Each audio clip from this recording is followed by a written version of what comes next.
Yo, yo, yo. Bet it up. Big draws. Sitting on all fours. 26s. The ass end will tuck once the weight goes in there for the sounds. Just like in the other picture. She's about to leave. Put the brake lines on the back. Waiting for them. A little bit of adjusting. Lead the back brakes. She going bye-bye. I'll get a little video clip in here real quick of underneath. Show you all that.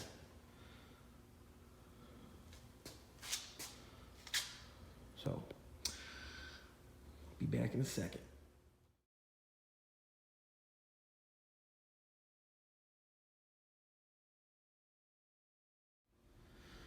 Big draws, big draws. Bet it up. Show you what we did underneath this thing. Narrowed the rear end. 2.5 inches on both sides from a stock rear end.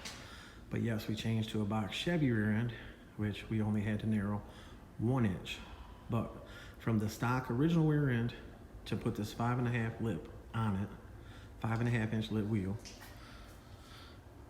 I do have a 3/4 spacer on there and the longer studs because now the car is set for a 7-inch lip.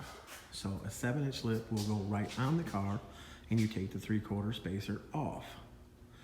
So if you wanted to, go to a bigger lip later on. I know a lot of people are like, oh no, I'm not gonna go to a fatter lip later.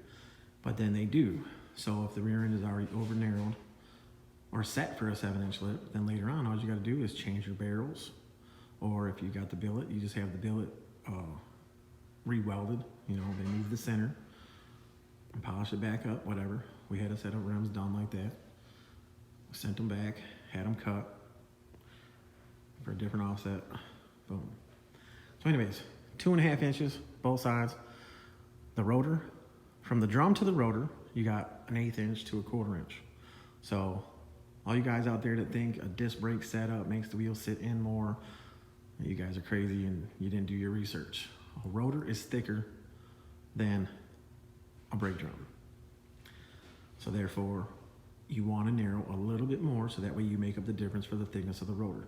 If you narrow the rear end to be exact and then you put the disc brakes on it later from the drum, it's going to make the wheel stick out a little bit more. So if you already got a tight spot, it's going to be tighter. So you always got to add that in. So 7-inch lips will go on this, no problem. There's the rear end. There's that brake setup, which like I said, I don't like the e-brake setup, which this is just basically a G-body caliper, stock front, but with this e-brake stuff on it. So the bolt up is G-body front caliper. So you could just put some G-body front calipers on here, and you don't have all this e-brake stuff getting in the way, being close to the frame. So anyways, about to put the lines on.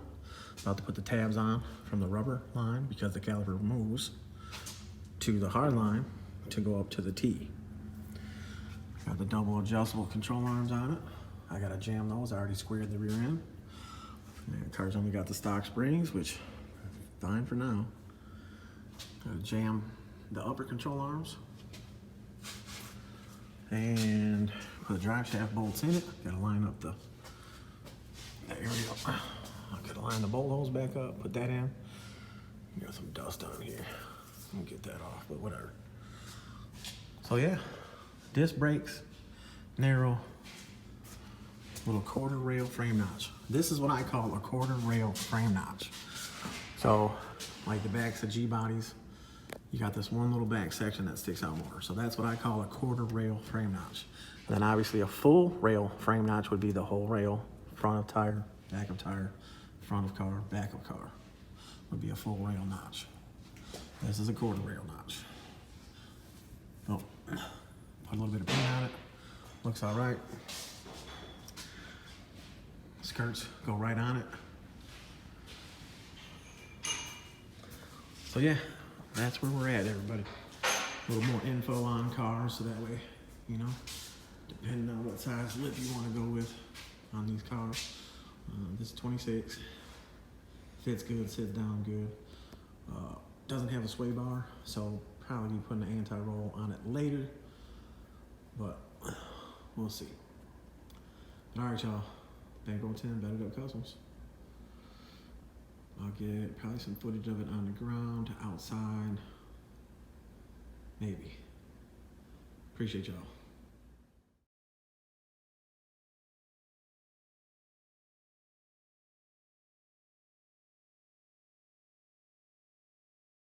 Hope y'all. Bankroll 10, Better Up Customs.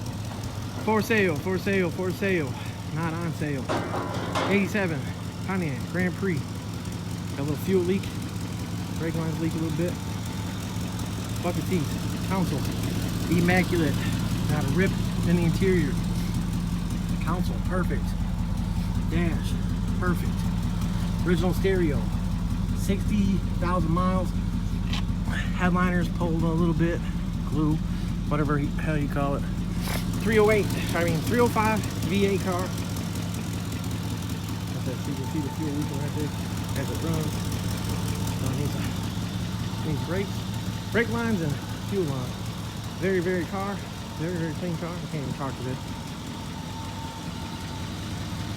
For sale. No rust. V8 305 car. Chevy motor. One little dink in the door right there. One little surface rust spot right there. That's it. Trunk is immaculate. Immaculate. Let me know. Don't sale. Better Up Customs.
tell him don't smoke these tires.